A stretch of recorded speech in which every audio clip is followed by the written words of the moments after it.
Hello students, class 9th के students. आज हम अपना जो लास्ट वीडियो है उसी को कंटिन्यू करेंगे। उस वीडियो में हमने क्लास 9th के chapter work energy and power के एक्सरसाइज के क्वेश्चंस कर रहे थे, तो उन्हीं क्वेश्चंस को हम आगे बढ़ाएंगे। आज हम करेंगे क्वेश्चन नंबर 12। एक्सरसाइज का क्वेश्चन नंबर 12 है ये। क्वेश्चन नंबर 12 क्वेश्चन हमारा क्या कह रहा है? Can there be a displacement of an object in the absence of any force acting on it? Think, discuss this question with your friends and teachers. कहते हैं कि अगर हम किसी ऑब्जेक्ट पे कोई फोर्स अप्लाई नहीं करेंगे, क्या वो कुछ डिस्प्लेसमेंट कवर कर सकता है कि नहीं? तो इसका आंसर है यस। कैसे? देखिए, अगर कोई ऑब्जेक्ट ऑलरेडी मोशन में है, सपोज हमारे पास एक बॉल है, ये मूव कर रहा है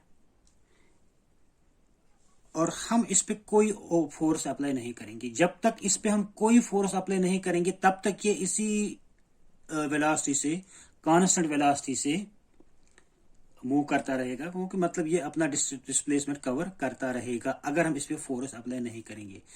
अगर हम इस पे फोर्स अप्लाई करेंगे तो क्या हो सकता है? या तो इसकी वेलोसिटी इंक्रीज होगी, मतलब फिर भी ये डिस्प्लेसमेंट करता रहेगा, या फिर हम इसको स्टॉप कर सकते हैं बाय फोर्स अप्लाई करने से। लेकिन हमें कह रहे हैं कि फोर्स अप्लाई नहीं करना है, तो जब हम फोर्स अप्लाई नहीं करेंगे तो ये फिर भी मूव करता रहेगा और डिस्प्लेसमेंट कवर करता रहेगा। तो इसका आंसर लिखेंगे हम yes.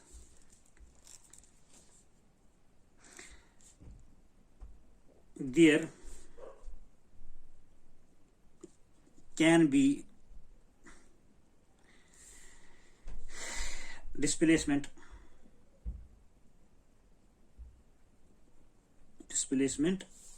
of an object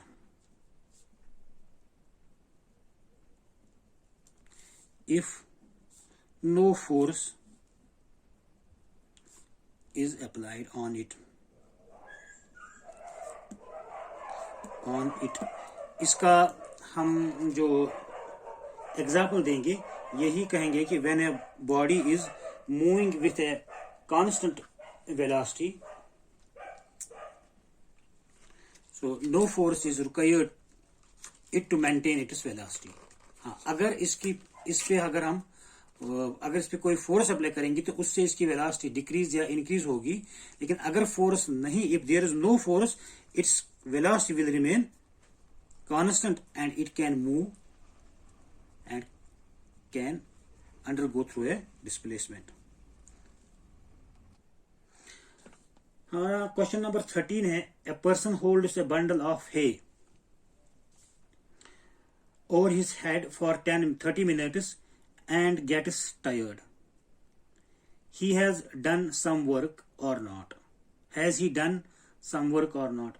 Justify your answer. तो कह रहा है कि a person which has a bundle of hay on its head, तो वो क्या उसने कोई काम किया है कि नहीं किया है 30 मिनट्स तक। तो इस सूरत में अब देखिए कि ऑब्जेक्ट जो है, बंडल ऑफ है जो उसके ऊपर, सर के ऊपर है, वो डिस्प्लेस नहीं हो रहा है। तो फिजिक्स में हम तभी कहेंगे कि work is done when the object is displaced.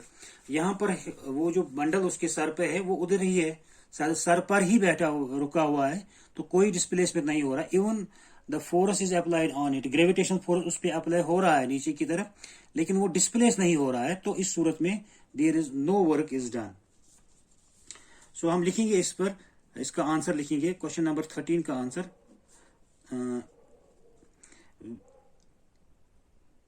When a person holds the bundle of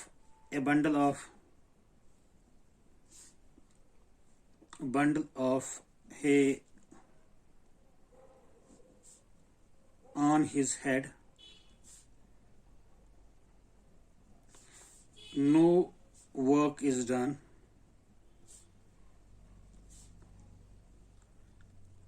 as there is no displacement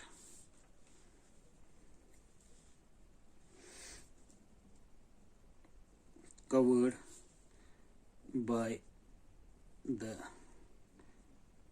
bundle, even a force due to gravity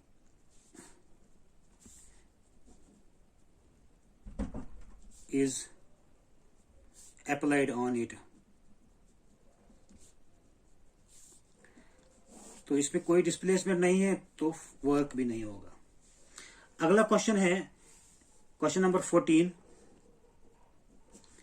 An electric heater is rated 1500 watt. How much energy does it use in 10 minutes?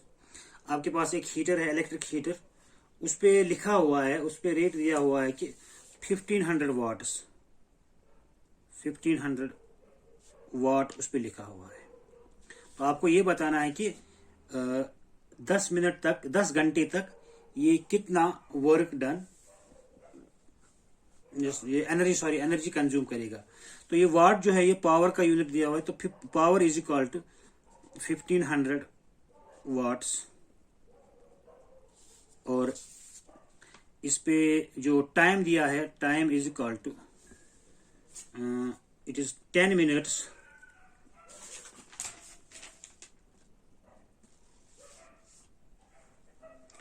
10 minutes. तो हमें पता है power is equal to work done divide by time, और work done is equal to energy consumed is equal to, आप यहां पर इस relation से देख सकते हो, power is equal to work done by time, then work done is equal to power into time, is power into time, it is equal to 1500 into 10। So आप इसको देखिए, यहां पर एक और चीज याद रखिए। अब यहां पर पावर जो है वो वाट्स में दिया हुआ है और टाइम जो है वो हावर्स में दिया हुआ है। हम पावर को भी किलोवाट में पहले करेंगे, क्योंकि हावर्स के साथ हम यूज करेंगे किलोवाट, या अगर आप पावर को वाट में ही रखना चाहेंगे तो टाइम को फिर सेकंड में करेंगे इस्तेमाल। लेकिन एनर्जी जो हम एनर्जी का हम यूनिट लेते हैं किलोवाट हावर, कमर्शियल यूनिट, तो इसलिए हम क्या करेंगे, किलोवाट इसको चेंज करेंगे, इसको किलोवाट में चेंज करेंगे पावर को, और टाइम तो हावर्स में दिया हुआ है। तो 1500 डिवाइड बाय 1000 इंटू टाइम है 10 हावर्स, बन जाएगा किलोवाट हावर। तो ये 1.5 into 10 kilowatt hour. So energy consumed is called 15 kilowatt hour. So during these 10 hours, the energy consumed by the heater is, therefore energy consumed is 15 kilowatt hour. तो ये question number 14 था ये। अब question number 15 देखिए जरा। Illustrate the law of conservation of energy by discussing the energy change which occurs when we draw a pendulum bob to one side and allow it to oscillate. Why does the bob eventually come to rest? What happens to its energy eventually? Is it violating the law of conservation of energy? तो पहले मैं आपको question समझा। तो question में क्या कहता है कि हमारे पास एक पेंडुलम है। चलिए क्वेश्चन को रहने देते हैं, हम पेंडुलम की बात करेंगे।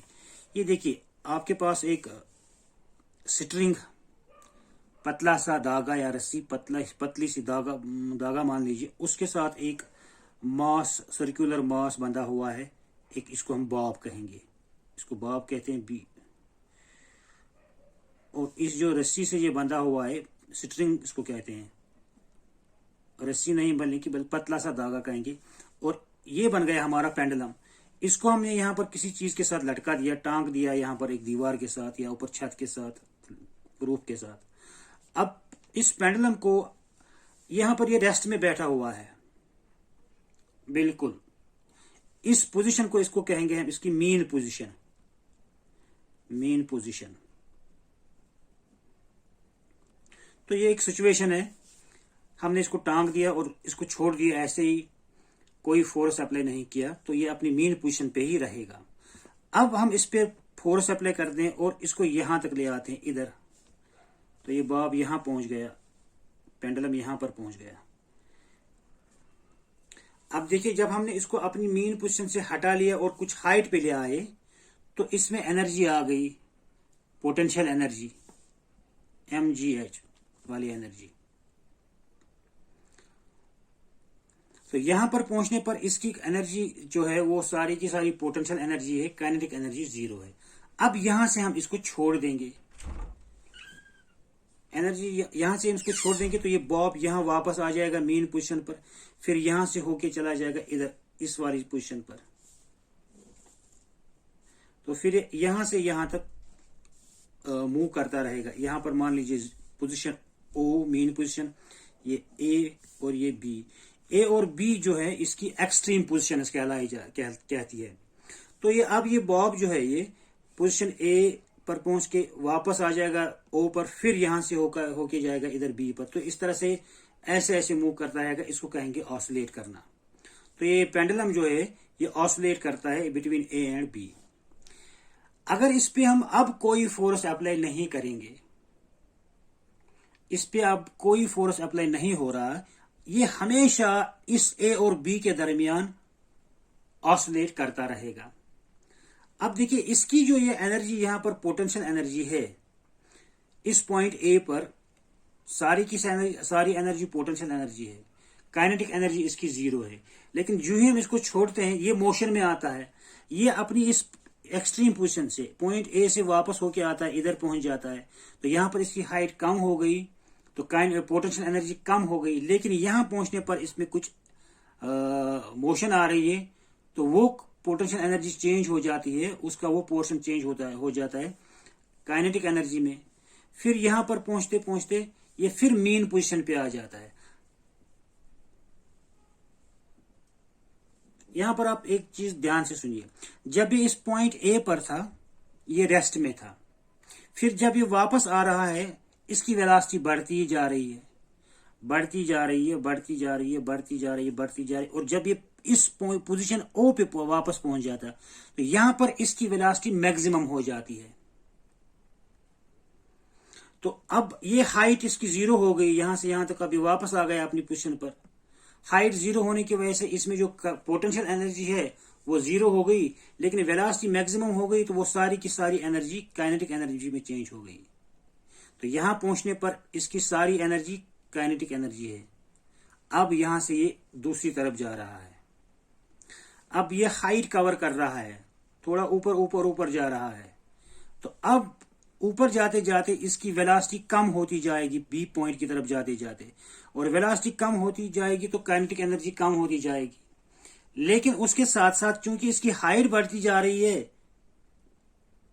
तो इसमें पोटेंशियल एनर्जी आती रहेगी।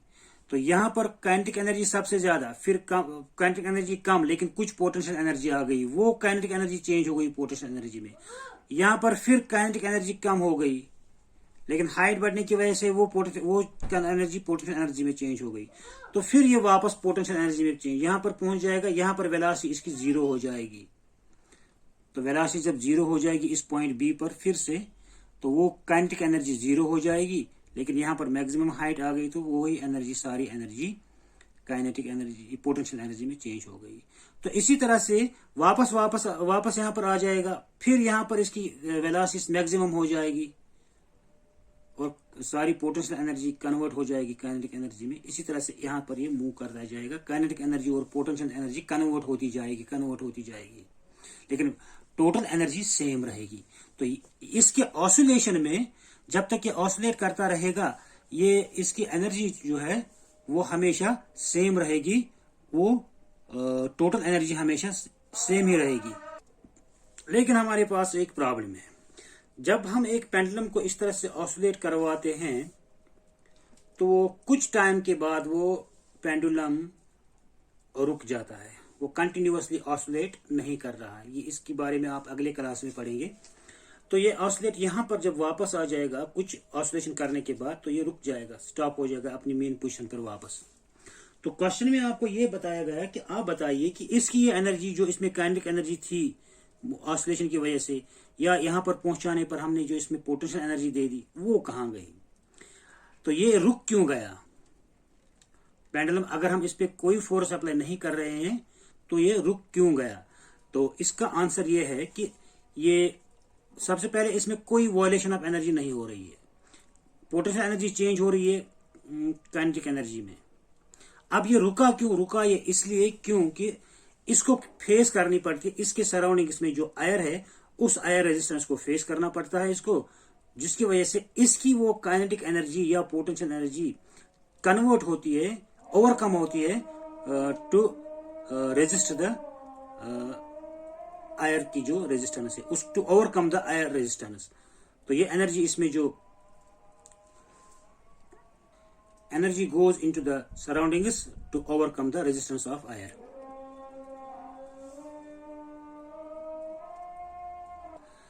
आज के लिए इतना ही, अगले क्वेश्चन इंशाल्लाह अगली बार अगले वीडियो में।